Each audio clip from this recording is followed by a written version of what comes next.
Morning in Singapore and 11 a.m. in Melbourne, where all eyes are on Serbian tennis star Novak Djokovic. He's back in training after a court overturned the Australian government's decision to revoke his visa. But his presence at the Australian Open is not certain yet. The country's immigration minister is still considering whether to use his personal powers to deport Mr. Djokovic. Shama Khalil reports on the latest dramatic developments. Within hours of today's judgment, Novak Djokovic posted this picture on Twitter, saying he was pleased and grateful that the judge had overturned the visa cancellation. And despite all that has happened, he wants to stay and try to compete at the Australian Open.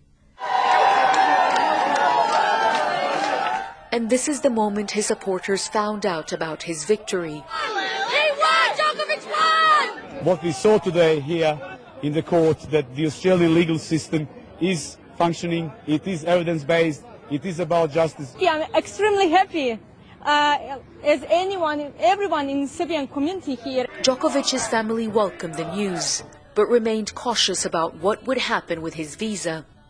I'm very worried, but I don't want to think like that. I just hope that it will stay like this, that he will be free and he will play. It's been a battle for all of us. It's not just about Novak, obviously.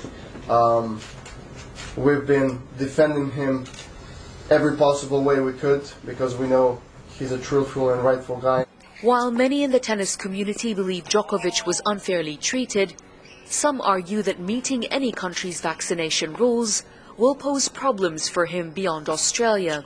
He will have to face several times those problems. So I think bottom line, he will have to get vaccine. But for this time, for Australia, he got the visa and he flew in with all the best intention and having done all the works he should have done beforehand. The jubilant mood turned into chaos and confusion when it became unclear whether Djokovic would be allowed to stay, despite the court's decision in his favor.